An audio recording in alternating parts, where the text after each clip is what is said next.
Estamos con... ¿Cómo te llamas tú? Ah, te imaginas, ese de todo en medio ningún. En mi casa me dicen Polito. Polito. Polito.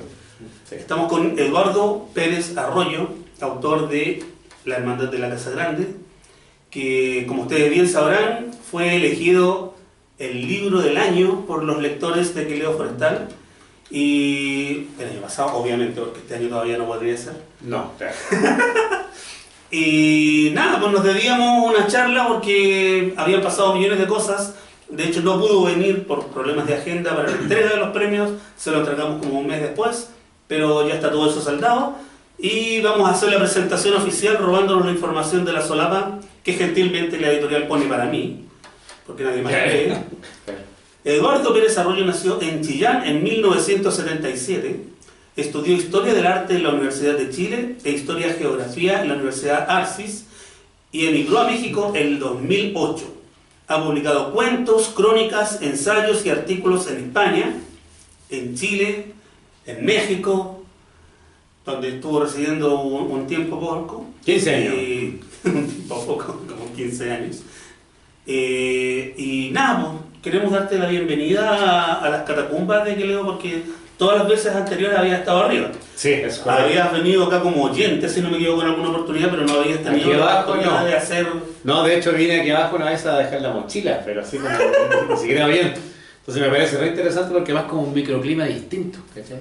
Da como para tomar vinito aquí abajo. Arriba no sé si tanto, pero aquí por el frío, el vaho. Algún día lo haremos eso de tomar vino, por ahora no lo Nos sentimos como en una especie de cuento de Edgar Allan Poe, una cosa así.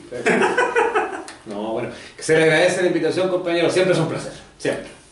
Lo primero es, para que la gente, aquí hacemos cuenta de que la gente no sabe nada, no solamente el público, sino que por supuesto, como esto lo va a ver gente en su casa, en sus momentos de ocio. Está bien. ¿De dónde vino la idea de la Hermandad de la Casa?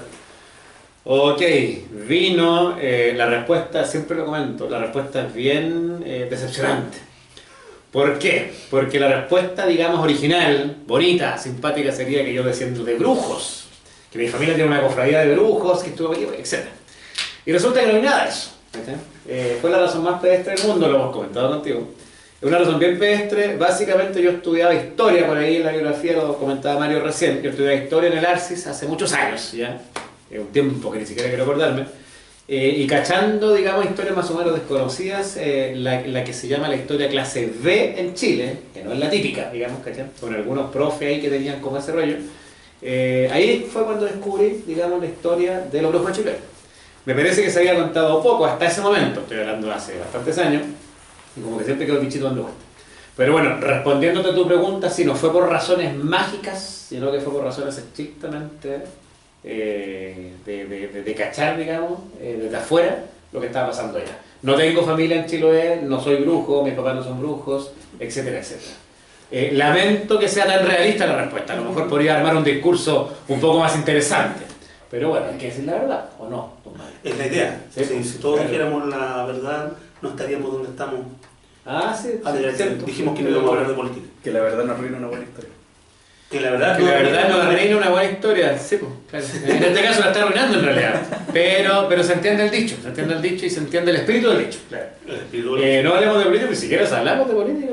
No, para nada. Está bien. Estamos bien, estamos felices, estamos mirando. Se puede hablar de literatura, no nos quedamos pegados en el pasado. Claro que sí. Estamos reconciliados. Esperanzados. Estamos completamente reconciliados en este país, claro. Absolutamente. Pero esto fue antes, entonces esto fue en la universidad, fue antes de irte a... Claro, sí, mucho antes, sí. Eso fue en la universidad, digamos, estoy hablando del año 2002 más o menos. Después me fui a México el año 2008, había pasado tanto tiempo. No había, digamos, todavía decidido, o más bien no se había dado la posibilidad de dedicarse a la literatura, etcétera, etcétera. Cuando sí se empezó a dar la posibilidad, en México trabajé de periodista, que es como una antesala típica, digamos, a cuando después empiezas a dedicarte a la literatura. Es cuando aprendes a escribir, etcétera.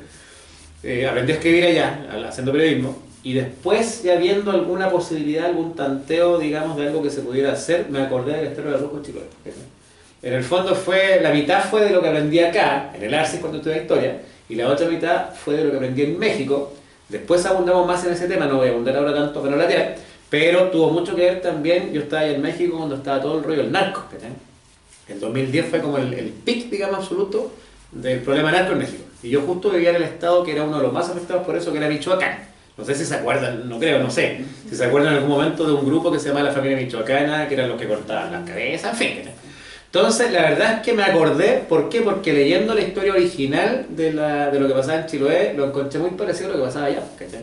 En el fondo era una lucha de poder, ¿cachai? Un poco lo que trata de contar el libro, en términos, por supuesto, de ficción, no es una novela histórica ni mucho, no es historia, sí es una novela histórica, pero no es historia.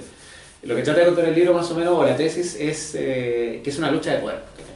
Con todo lo que eso significa. Entonces, bueno, se mezcló mucho lo que estaba pasando allá en México. Yo era periodista, te digo, se publicaba la mayor cantidad de las cosas que nos enterábamos que estaban haciendo los narcos no se publicaban porque eran demasiado cabrosas. Me pareció, digamos, un buen escenario porque lo combiné mucho con lo que estaba pasando. Y a mi juicio tiene mucho que ver en el sentido de que son luchas de poder. Por ahí va más o menos el rollo. Entonces, bueno, el 50% vino lo que había estudiado y el otro 50% vino de la experiencia mexicana, básicamente. ¿Y cuánto nos tardamos en esto? Fíjate que no se tardó tanto en... Voy a hablar mal de mi editor, que es mi amigo además, ¿cachai? No, es imposible hablar mal de Simón. No, entre medio se cruzó la pandemia, en realidad voy a hablar mal de la pandemia. Yo me demoré como 4 años en escribirlo, que no es tanto, creo yo, como para salirme de larguito, ¿cachai? Entre medio dejando varias cosas. Desde el momento de la investigación, además, me demoré más en la investigación que en la escritura en sí. Bueno, fueron 4 años en todo ese proceso. Y después con La Pollera, más o menos nos pusimos de acuerdo en el año 2017, y se publicó recién en 2021 porque entre medio se atravesó la pandemia.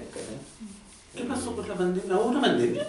No, mira, fue chica, mi hijo se enfermó de gripe, y se acabó el papel, claro, un detalle.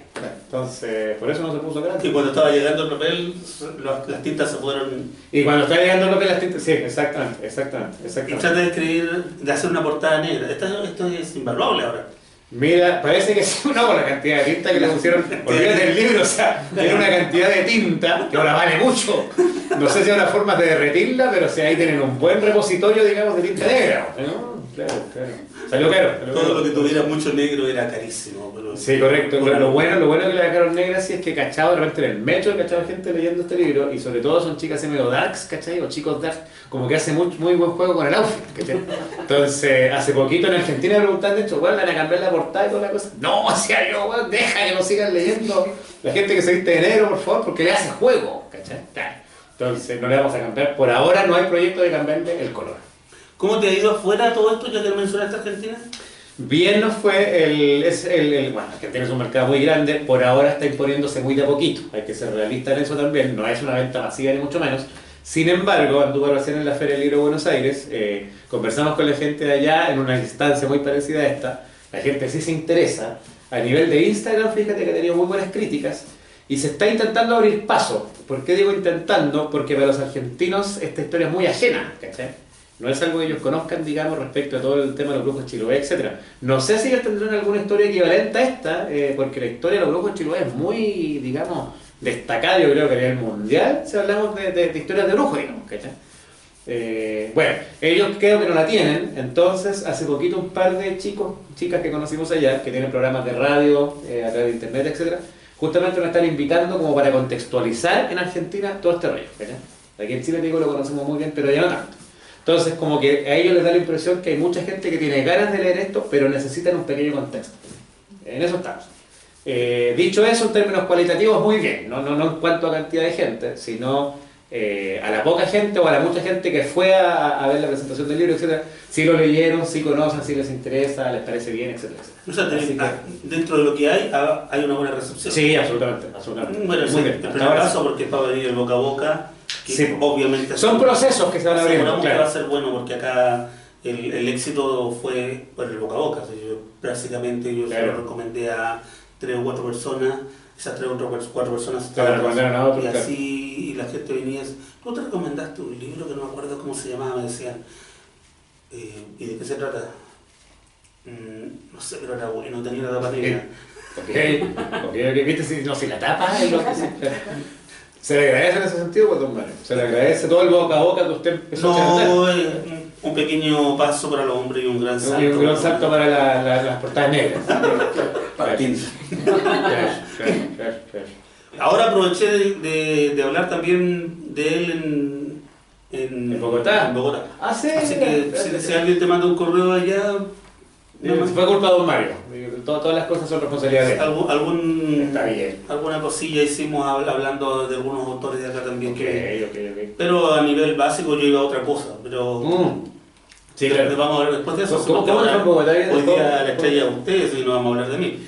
No, pero la idea es que esto sea una conversación en todo caso, ¿no? En el momento de que se abra la conversación, tal vez. Está muy bien. Así que por ahora sigamos con los brujos. ¿Qué fue lo que más te sorprendió, aparte de que había una gran similitud entre lo que estaba pasando con el narco allá, dentro de la historia? ¿Que hubo algo que tú dijeras, wow, esto sí que no lo sabía, no lo sí, mira, algo que sí me sorprendió fue, es la única cofradía de brujos en el mundo, porque hubo varias. En Europa, ¿se acuerdan que estaba lleno de brujos? La media, de hecho, famosa con respecto al cliché de los brujos. En Estados Unidos también hubo asociaciones de brujos, etc. Pero lo que descubrí, estoy estudiando, es que esta es la única cofradía de la cual haya registro, que ellos mismos dejaron registro escrito. Es decir, llegaron tan lejos que tenían sus propios códigos, digamos, y eso los firmaban.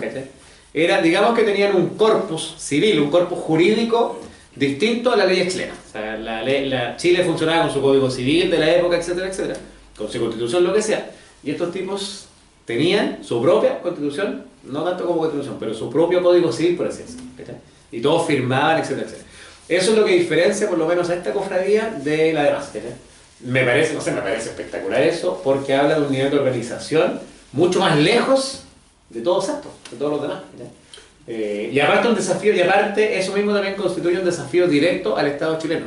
Cuando tú inventas leyes propias, estás desafiando explícitamente lo que está más arriba. Entonces me pareció que era más sofisticado que las asociaciones de brujos que había incluso en Europa. Me parece muy sorprendente esa. Otros más, por supuesto, pero el que más me acuerdo en estos momentos es.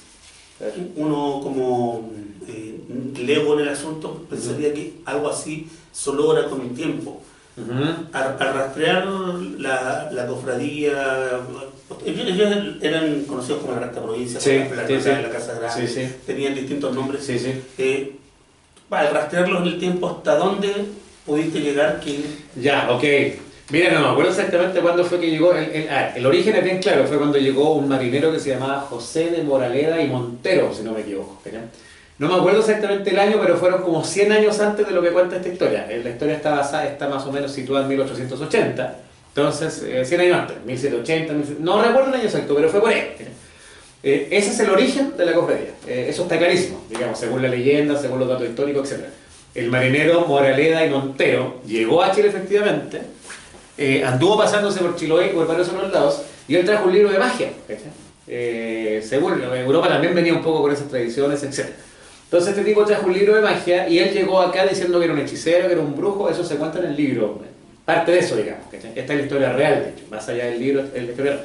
Entonces Moraleda llegó diciéndole a los chilotes que yo soy un brujo respetado, famoso, entonces me tienen que respetar.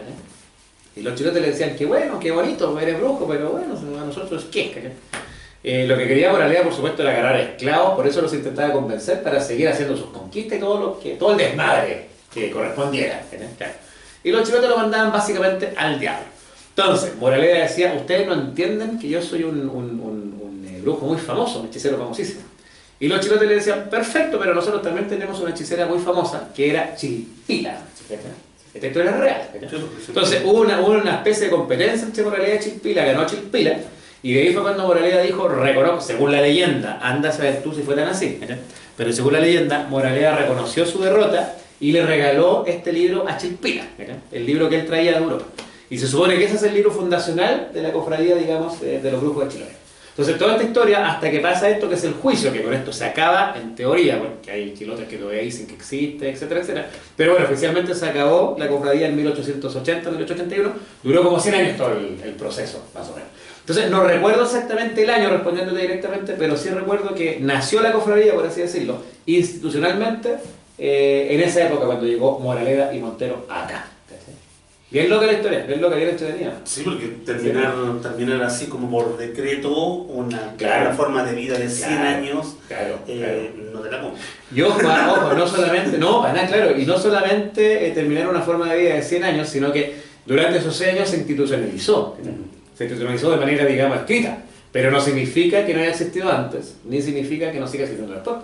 Tú vas a Chiloé, hace poco, bueno, hace ya a principios de año en Chiloé, me invitaron justamente a hablar del libro, etc. Y hay gente que todavía vive en esa lógica, o sea, para ellos los brujos existen, etc. Tuvimos incluso, nos invitaron, más allá de toda la parte institucional, que fue en el Teatro Cacho, bonito, etc. Pero después nos invitaron a una especie de cuestión más íntima, con un fogón al medio, la típica dinámica mapuche, era una ruca no de paja, sino ya de madera, más moderna, pero con el fogón al medio, con el hoyito arriba para que el humo saliera, en fin, era una ruca. De ahí estuvimos, y ellos decían incluso los chilotes que poca gente le invitamos acá. Ya, pues, estábamos ahí, era un contexto oral en el sentido que todos hablaban, ¿cachai? Hablaba uno, después el otro, todos escuchando con mucho respeto, ¿cachai? Como se hacían antiguamente los famosos cónclaves de mapuches y de chilotes también. Recordemos que muchos chilotes vienen de los mapuches, de los huiliches en este caso. Entonces, estuvo bien simpático eso, ya, pues y ahí uno cachaba que la gente de Chiloé todavía sigue viviendo en ese mundo mágico, que nosotros lo llamamos mágico, ¿cachai? A lo mejor equivocadamente, no sé, ¿cachai? Pero las tradiciones existen, la pincoya todavía existe, hablaban con respeto respecto a los temas de este y otros libros, había varios más escritores invitados, ¿cachai? Entonces, no, pues de repente tú les preguntabas cosas y no te querían decir, no, que son sus cosas, son sus tradiciones, para ellos no es un juego, para ellos no es literatura, sino que la vida real. Entonces, existe todavía ese mundo bien a nuestros ojos decimonónico, del siglo anterior, del siglo pre-anterior incluso, Sí. no viven en eso todavía. Está muy interesante eso. El Chiloé sigue siendo una cosa distinta, y bien, por eso, de hecho, valga la diversidad. Pero no van al choque, sino que te tratan... No, se portaron muy bien, de hecho, criticaron mucho el libro, hay cosas que no les gustaron y yo les decía, pero perfecto, o sea, de eso se trata. Pues, criticaban mucho, por ejemplo, en este libro aparece, no sé si ustedes lo leyeron, no se lo voy a spoilear, ya, no se lo voy a spoilear. Hay una parte, estamos hablando de brujos, ¿cachai? Y todo ese tipo de cuestiones, digamos, medio mágicas, etcétera, generalmente son provocadas por drogas, ¿cachai? Entonces, bueno, hay una parte en este libro que se usa mucho, todo el libro se usa la droga, el historiador. Y los chilotes, ellos discutían mucho eso, rebatían mucho eso. Decía, aquí en Chiloé no se usaban tanta droga, los machis, digamos, los brujos, no usaban tanta droga, más bien ellos decían que era por cuestiones más bien que tenían que ver con la danza catártica, con cosas así, con otro tipo de cosas, ¿cachai? Y yo les rebatía porque, y les decía, no voy a discutir lo que dicen ustedes son los de acá. Pero según leí dentro de la amplia bibliografía que hay al respecto, bibliografía científica, no novelas, que sí había uso de drogas, pues bueno. O sea, para volver loco a alguien, yo me imagino que algo te meten en el cuerpo, ¿cachai? Eso fue lo que yo sé. Ellos decían que no. Entonces ahí se armó, digamos, una discusión bien interesante. Por supuesto, yo no voy a discutir con ellos, en fin. Pero yo sigo diciendo que sí, ¿cachai? Y ellos siguen diciendo que no. Entonces ahí estaba la bronca, digamos, que ya se solucionó de manera civilizada. Pero ahí hubo un choque, digamos, respecto de lo que yo pensaba y lo que pensaba. Para que vayan cachando nomás. No. Para que vayan cachando. Está brígida esta cosa, no es llegar a ir a Chiloé y tirar la caballería encima. No, hay que tener cuidado. Y respeto, además. Y tienen razón, son sus historias. Claro. Además que es un sistema de vida distinto. Completamente. Ahora les están haciendo el puente, de hecho, los chilotes, y ellos se oponen, pero de manera absoluta. Mira, por ejemplo, un muchacho de allá me llegó a decir que no, nosotros estamos haciendo cosas porque el puente no se construye. Dice, ¿pero qué están haciendo? O sea, ¿qué pueden hacer? ¿Qué, bueno, pararse en botecitos para que el puente no siga haciendo? No, o sea, nosotros podemos hacer otras cosas, ¿cachai? Ya, y según ellos, bueno, no me contaron, pero resulta que el puente tenía que haber estado listo hace, no sé, como 4 o 5 años, no está listo todavía. Entonces, cuando conversábamos, los chicos decían, ¿ves? Estamos haciendo cosas. Interesante, muy interesante. Nunca se va a terminar. Dicen que no se va a terminar, justo. Ellos dicen que está bueno se va a terminar. Y bueno, o sea, tú cuando pasas por el transbordador ves el puente de lejos, ¿cachai? Y no sé, por el río así, el puente es una cosa así, ¿cachai? Y ya le han invertido no sé cuántos miles de millones de pesos y no avanza, por alguna razón no avanza. Y ellos dicen, estamos haciendo cosas. Ok, está bien, hay que creerles. No creo en brujos, pero de que lo hagan. De que los hay, justamente. Abramos la conversación para que podamos hablar. Por supuesto. No somos pocos, mira, pero bueno. Mira, como no he leído el libro, no hay problema, no es crítica. La historia de Chiloé es muy interesante, más allá del libro, podemos conversar sobre eso si quieren, ¿cachai? Tengo una pregunta antes de ir a la historia de Chiloé, si me lo permiten acá. Por favor, don Hugo. Cuando estabas en tu proceso de escritura, ¿tú estabas en México o estabas acá?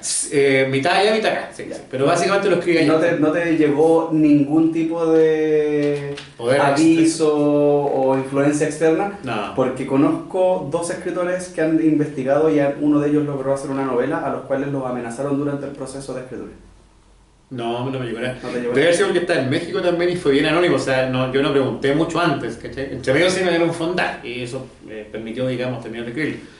Pero más que eso no lo abrí tampoco, no lo comenté mucho, se lo mandé al Simón de la Pollera cuando ya estaba lista la weá, ¿cachai? Entonces, no me tocó, ahí no... Debe haber sido por la distancia, no sé. ¿Y qué les dijeron, weón? El Sí, Pancho Ortega siempre cuenta que él Pancho estuvo Ortega. haciendo una novela en donde iba a hablar acerca de la recta provincia, tenía mucha investigación al respecto y él estaba en una charla también, una presentación de libro, dice que se siente una persona, adulto mayor, adelante, es uno de los primeros asientos, está toda la charla y a lo que termina, cuando empiezan ya el tema de vamos a firmar libros o a preguntas, etcétera, esta persona se para y le deja un papelito en la mesa. Ok. ¿Cachai? Y el papelito decía como... No se meta. No se meta. Hola, No siga con esto. Ok. Y el Pancho aceptó, recibió el mensaje y dijo, ok, no sigo. Ok. Por otro lado, Miguel Ferrada siguió. Sí. Ferrada Pero siguió, Ferrada terminó sí. su novela. Mira, fíjate que pero no me también suena... tuvo un... Pero también tuvo un encontrón allá. Sí. Si eso lo contaba, yo contaba Miguel Ferrada cuando fuimos a Chiloé, sí contaba. Del Pancho Ortega, fíjate que no me extraña, ¿por qué? Porque él es mucho más masivo, ¿cachai? Sí. Concita más gente, digamos, etcétera, etcétera. Es normal, digamos, que los escritores que son más masivos, una cuestión que yo todavía no tengo, no sé si lo voy a tener, ¿cachai? Es normal que los escritores que son masivos sí llegue mucha gente a comentarle cualquier cosa, sea real o no, pero bueno, concitan más gente. En el caso del ¿cómo se llama? De que Miguel Ferrada, sí, comentó algo ya también, ¿cachai? Pero Miguel Ferrada trabaja en Chiloé también, Sí, tiene un programa sí. de radio, etcétera, entonces como que se ha bastante entendido, se había relacionado bien, digamos, con... Sí, él tiene harta literatura que tiene que ver con la isla. No, y cuentan historias, rescatan historias con gente de allá, que se lleva muy bien, entonces como que ya superó, digamos, ese filtro. Respondiendo directamente, no, a mí no me toca. Pero yo creo que insisto que es por la poca, entre comillas, que es un concepto bien hueón, pero bueno, por la poca fama todavía, ¿cachai? No sé, pues si fuera más masivo seguramente sí llegaría, ¿cachai? Ahora no es el caso. No me digo. Llegó. Sí, pues de hecho pensándolo así como estamos conversando, yo conozco unos 7, 8 libros sobre el tema, todos de autores de un perfil, si no bajo, Claro, ridículamente pequeño, tú eres el más masivo. Masivo, entre comillas, además. Sí, O sea, claro. Bien aterrizado y bien objetivo. Sí, no, ya, ese objetivo ahí no... Pero masivo, estamos hablando de... ¿Cuántos van? ¿3.000 ejemplares de esto? Claro, que es poco, o sea, para nivel, digamos, de la editorial grande. Para Chile, Para Chile. Para Chile, de acuerdo. No, yo agradezco, que no se malentienda, de hecho agradezco absolutamente. Mira, si no haya un lector, bueno, agradezco, pero completamente, ¿cachai? Sí, para Chile es alto. Ahora, insisto, no es algo que te vaya a llegar mensaje a cada rato. No es algo que... No eres peligroso para nadie, todavía. Claro. Todo bien.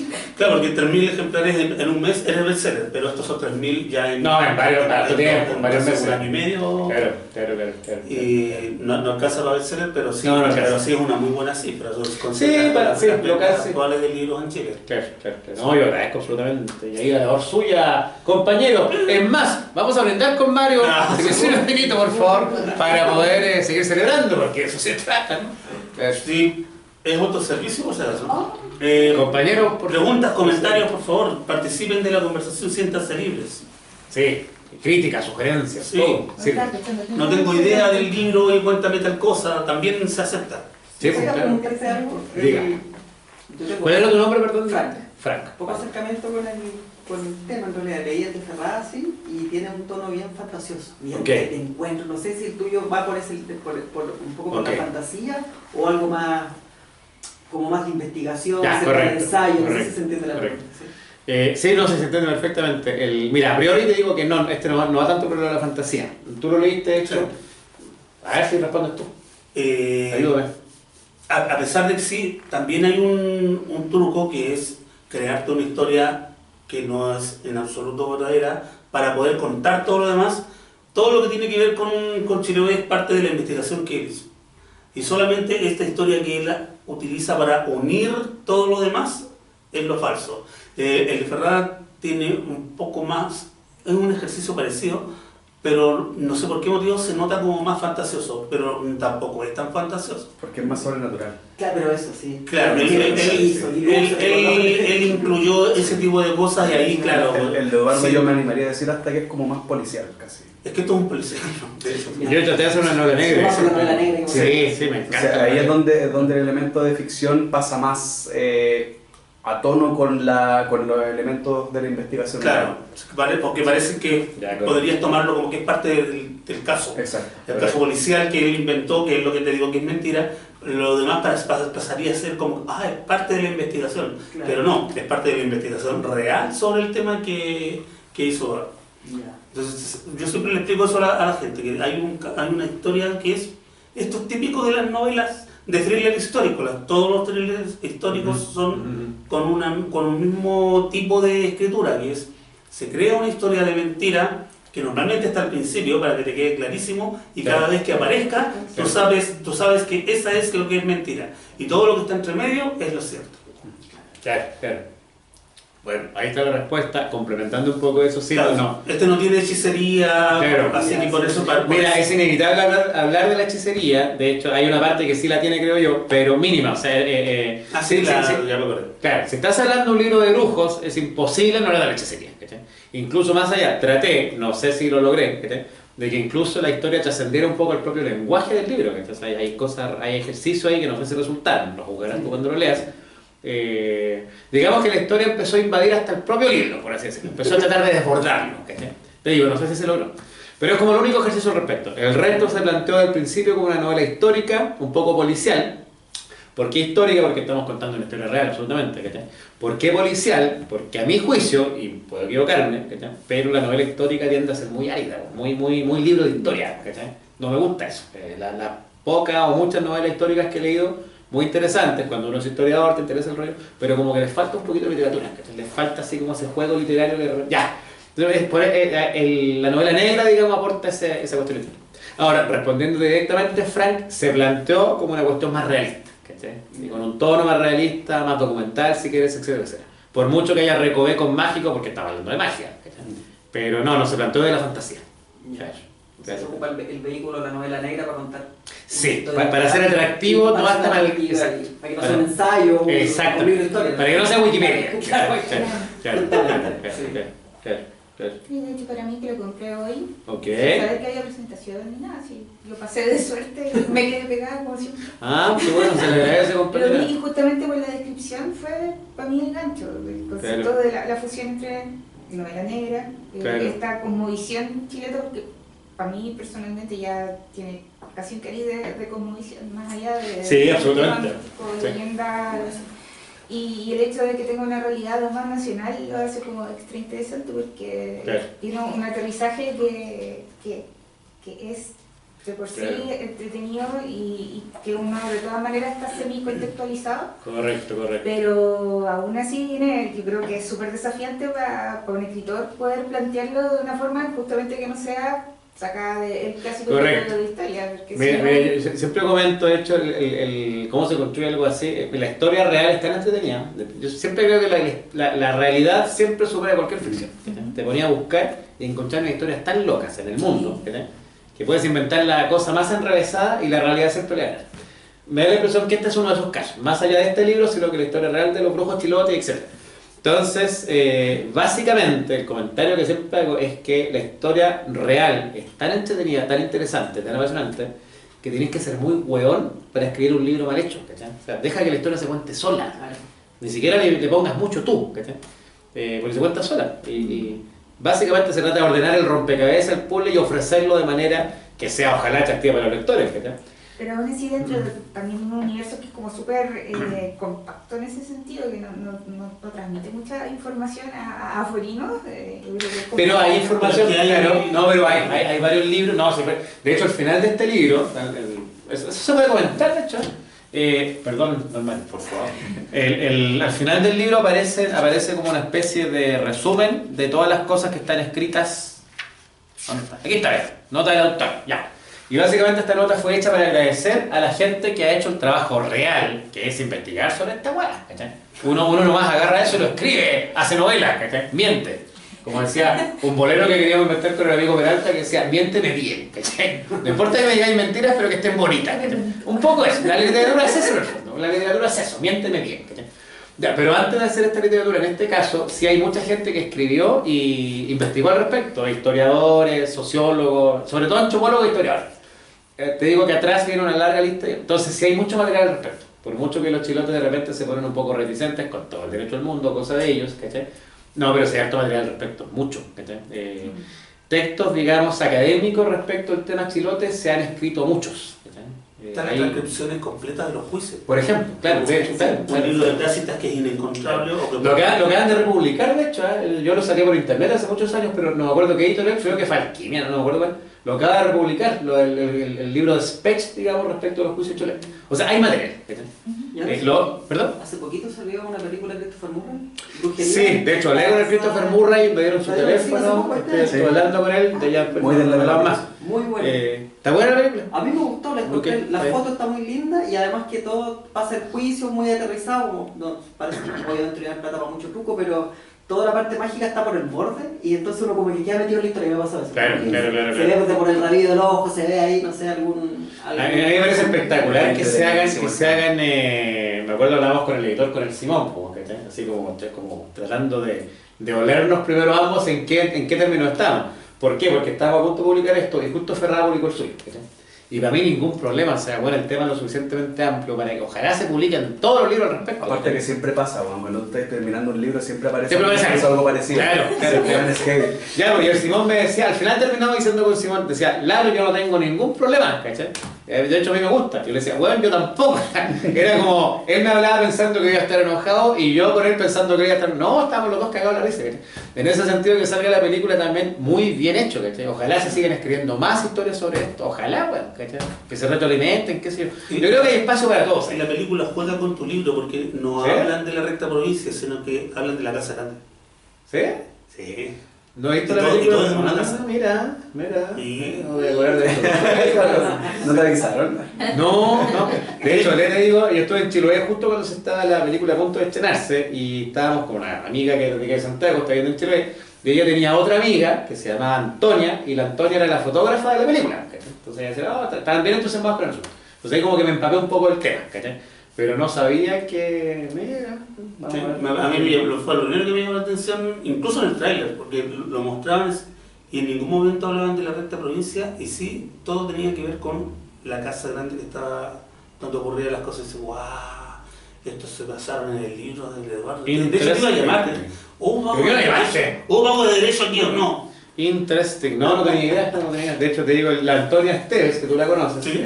me contactó con el director, con Murray, y con Lalo, por favor mándale tu libro, porque había un diálogo interesante. Hablé con Murray, le llamé y ya después no hablamos más, ahí quedó nomás, no sé si volveremos a hablar. Pero eso fue como todo el contacto, pero no hubo ningún contacto previo ni nada de eso. No. Está bien, no pasa nada. Para que se vea cómo se pueden hacer las cosas en Chile. Ahí no sé, no me atrevería a decir, pero está bien. Y con tu... Bueno, ahora estoy viviendo acá, pero en México hay atisbos de que pueda interesar como no sé si publicar. Mira, es complejo, muy complejo. México yo creo que sí, por una razón muy simple. México es un mercado mucho más grande que el de acá. No, o sea, en términos numéricos no ya, creo, ya. No creo que sea más grande. Yo tampoco. Allá son 120 millones de habitantes nomás. ¿Cachai? Si lo de México solamente tiene 25 millones, entonces no, pero tampoco. Claro. Pero es que México está tan... mira, para ellos, Juan, te digo en términos numéricos, yo creo que sí es viable. ¿Cachai? Podría De hecho, ser Simón me preguntaba varias veces. Pero podría ser uno más de los y tantos mil. Exactamente. Mira, yo les voy a contar una historia en México. De hecho, ayer la contaba en el taller como para que cachín, Mario, más o menos que... Yo viví 15 años en México. Trabajé allá, entonces algo conozco. Ya, resulta, yo hace mucho tiempo atrás escribía por el Mercurio, para digamos, la letrina del Mercurio, que es la guilloteca. Y ahí se escriben puras weas. Pero en aquel tiempo yo pensaba... ¿Perdón? En el resto igual. Sí. Yo también, bueno, sí.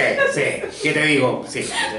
Fíjate que la revista El Domingo, hace muchos años atrás, hace rato lo estaba acordando con el Peralta, porque el Patricio Bañados escribía en la revista El Domingo, escribía crónicas de viaje, que a mí me encantaban. En ese tiempo coleccionaba la revista El Domingo, básicamente por leer el Pato Bañados en sus crónicas de viaje, que son muy entretenidas. Bueno, ese es otro tema que podríamos hablar ahora también, en fin. La cosa es que estuve un tiempo escribiendo para la Guilloteca del Mercurio y me pidieron una especie así. Mi tema era México, viste que cada autor tiene como un tema distinto. Mi tema era México. Entonces me dijeron, Eduardo, me llamaron del Mercurio, tienes que hacer una especie como de biografía tuya respecto de por qué estás en México, explicando que eres un chileno, y por qué estás escribiendo sobre México. Y yo me acuerdo, todavía está publicada en la Guilloteca, creo, y les conté una historia real. Y la historia real en México es la siguiente. A ver, yo en ese tiempo tenía una esposa, y esa esposa tenía una amiga que se llamaba Patti. Y la amiga Patti era parvularia, hacía clase a niños parvulitos, etc. Yo vivía en una ciudad que se llamaba Morelia, que es como el centro urbano, digamos, y alrededor el estado de Michoacán, que es uno de los estados más campesinos de México. Entonces, alrededor de la ciudad de Morelia estaba lleno de pueblitos chiquititos que ni siquiera alcanzaban a pueblitos, eran caseríos nomás, ¿cachai? Bueno, y esta mina, la Pati, hacía, digamos, clase en un jardín infantil de esos caseríos, que ni siquiera llegaban para pueblitos. Y contaba la Pati, me contaba mi hecho. Esa fue la historia que usted dijo esto. Entonces la Pati contaba un día que andaban los niños alborotados, los niños chiquititos, 5 o 6 años, que maestra, vimos al diablo, que el diablo está en el patio. Y la Pati así como que se asustó y me dijo, como el diablo, pues bueno. Y salió para afuera, ¿cachai? Porque los niños todos así que el diablo, ahí está el diablo, maestra, ahí está. Y fue a ver la Pati y resulta que era un remolino de estos de viento que se arman, pues, realmente, ¿cachai? Pero como se arman allá, porque hay más ciclones, otro clima, digo. Entonces realmente el remolino de viento era un poco, digamos, aterrador. Pero no era el diablo, ¿cachai? Entonces la Pati se rió y dijo, a ver, ¿cómo les explico a estos niños que esto no es el diablo? Y para que los niños lo creyeran, viste que el profe puede decir un millón de cosas, pero la idea es que los niños lo entiendan, ¿cachai? Entonces les dejó como tarea que preguntaran en su casa a sus padres, ¿cachai? ¿Qué es esto? ¿Qué es esta cosa? ¿Cachai? Para que los padres los convenzan, les expliquen, ¿cachai? Ya, pues, llega el día siguiente, contaba la Pati, ¿cachai? Y niños, si le preguntaron a sus padres, ¿no? Sí, maestra, preguntaron otros, no. Y que sí, pues macho, que el diablo, claro. O sea, así se vive en México. La gente piensa así. No todos, por supuesto, los centros urbanos no. Pero la gente en los pueblitos sí piensa así. Pero acá también. Sí, yo creo que llaman varios. En el norte también es el diablo. Sí. Pero por una cuestión numérica, te digo, bueno, ya hay pueblos enteros. En México una guerra cristera. Búscala en internet de repente. ¿Qué significa eso? Por ahí por el año 1920, 1995, no me acuerdo exactamente, el gobierno mexicano de la época, que era progresista, digamos, para términos actuales, decretó que había que separar la educación de la religión. ¿Cachai? Bueno, como cualquier país desarrollado, o sea, México en ese tiempo está adelantado. Perfecto, porque el Ministerio de Educación, que ya se llama Secretaría de Educación, separó las cosas y reaccionaron mucha gente de los pueblos, viejas, hombres, niños, todos, hombres con armas en la mano, reaccionando, por eso se llama la guerra cristera, porque estos locos eran creyentes en Cristo y ellos exigieron que se dejara de lado la enseñanza científica y volviéramos a la enseñanza religiosa, ¿cachai?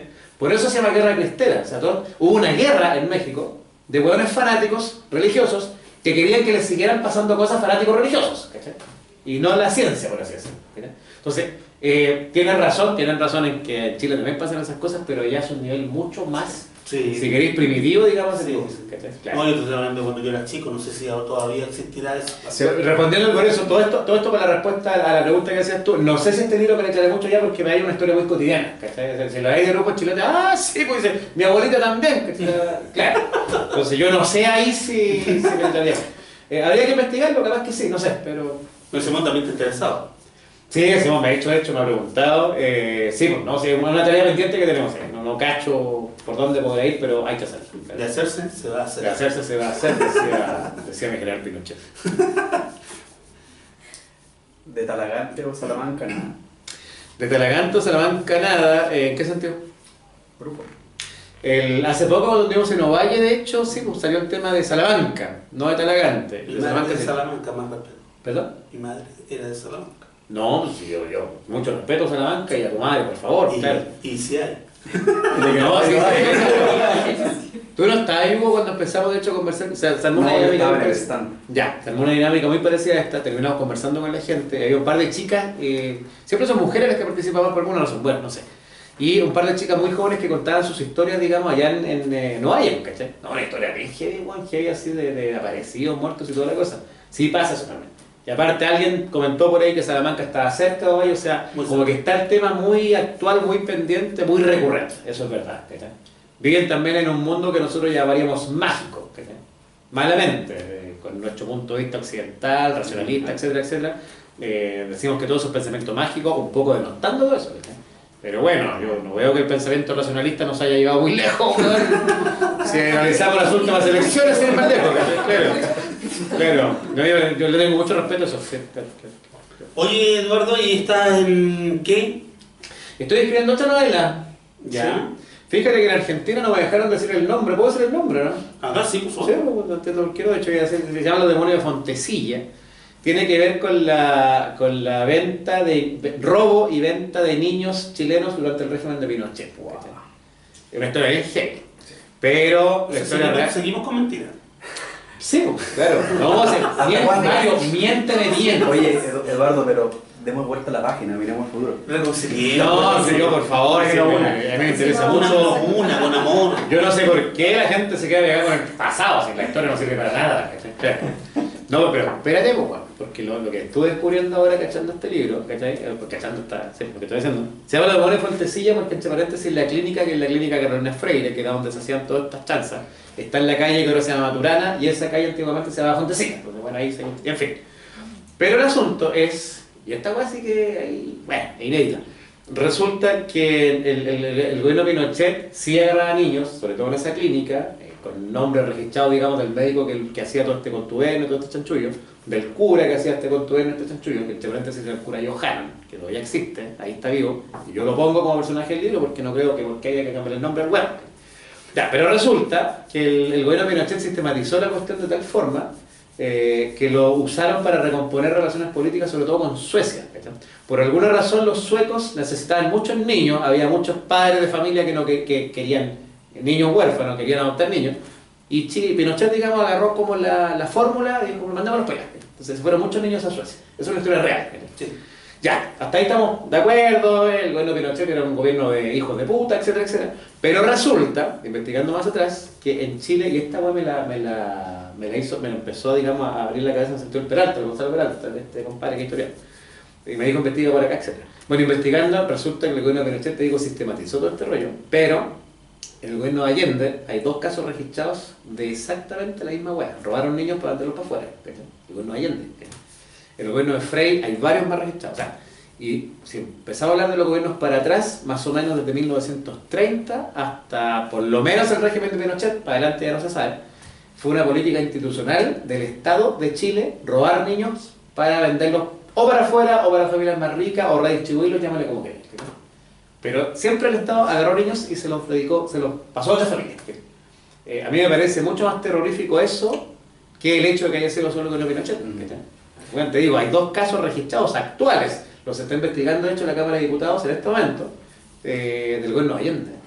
Obviamente el presidente no estaba metido ahí, por supuesto, pero sí su aparato gubernamental, etcétera, etcétera. O sea, me parece más trágico todavía. Claro, si es una política gubernamental, es como cuando decimos... Más bien de Estado, más que de Estado. Y no tiene que ver con las casas que tenían, por ejemplo, los nazis, en donde criaban niños también y se los pasaban a familias. Hay un factor nazi. De hecho, en el libro aparece también todo un factor nazi respecto de la weá. De hecho, por ejemplo, alguna ilación debe haber. O sea, en Suecia, estos compadres que gestionaron eso, de hecho empezó a hacerse esto, digamos, porque estos nazis de Suecia querían ayudar al gobierno de Pinochet a mejorar, digamos, su imagen pública internacional. Acuérdate que el gobierno de Pinochet estaba en el piso respecto de la percepción internacional. Entonces estos nazis suecos de ultraderecha querían ayudar a Pinochet a mejorar su imagen. Y ahí empezó, digamos, el contubernio con los niños, que los suecos le dijeron a Pinochet, manda a los niños y nosotros te ayudamos con tu imagen. Y justamente los que organizaban todo eso era un grupo de nazis ultraderechas en Suecia. Sí. No sé si en otros países, imagino que también. Sí. Pero sin duda que hay un acuerdo ahí. Lo investigué para Ventana del Dubai. Él viene de ella. Okay. El personaje de la música. Nació de ahí. Es un tema súper heavy, súper heavy. O sea, lo mismo que hablamos con este otro libro, o sea, es una historia de heavy, ¿cachai? Que la labor tuya como escritor, digamos, es tratar de hacerlo lo más didáctico, lo más entretenido posible para la gente. Pero la historia es lo suficientemente escabrosa y heavy, ¿cachai? Tiene todo lo ingredientes de una novela. Claro. No hay que ponerle mucho más. Hay que ordenar más. Claro, hay que ordenar más. Claro. Exacto. Bueno, esperaremos que con ansias que llegue, porque así como nos deleitamos con esta, esperamos deleitarnos con... yo espero que sí también. Con Fontecilla también. Esperemos que Fontecilla se porte bien. Chicos, les damos las gracias a los que vinieron, les damos la bienvenida, las gracias también a la gente que nos va a ver. ¿Verdad que estábamos grabando? ¿No me acordaba? Sí, está bien. Estábamos grabando, pero... Está bien. Pero huevón es una palabra internacional, así que no hay problema. De hecho, en mi viaje a... Hay un libro acá, no, en Colombia, claro, en Colombia. En mi viaje a Bogotá ahora tuve que hacer charlas respecto a la palabra huevón. Me parece que te convertiste en un buen embajador. Me lo exigían fui a 5 partes y en 3 me lo exigieron. Oye, pero ¿cómo se explica? Puta, weón, ¿qué querés que te diga? Claro. A mí en México me preguntan, explícame el concepto, la frase, puta el weón, pues weón. Puta el morro boludo. No, en México no, puta el morro, no sé, bueno. Pero lo explicas, ¿cachai? Claro, se puede explicar porque uno es adjetivo, otro es Claro. Son A veces palabras- es verbo. Claro, significa. A veces es verbo. A veces es un estado. A veces es todo. Claro. Para nosotros es Claro. todo, pero uno nace con eso, tampoco lo analiza tanto. O sea, cuando lo analizas. Pero es no más es necesario entretenido. encontrar explicación. Pero cuando lo analizas es más entretenido todavía. Pero Absolutamente. Claro. La Hermandad de la Casa Grande. Eduardo Pérez Arroyo, editado por La Pollera, por Simón, ya lo hemos nombrado todas veces, lo vamos a hacer famoso. Lo encuentras, por supuesto, en Quileo Forestal, y si no puedes venir a la tienda, acá en Mercedes 76, espacioforestal.cl con despacho a todo Chile, una obra entretenidísima de principio a fin, y como ya lo dijimos en alguna parte, tiene sus bemoles que es ficción, pero la parte más escabrosa es toda real. Así que ya lo saben, la Hermandad de la Casa Grande. Gracias, Eduardo. Un aplauso para Eduardo. Gracias.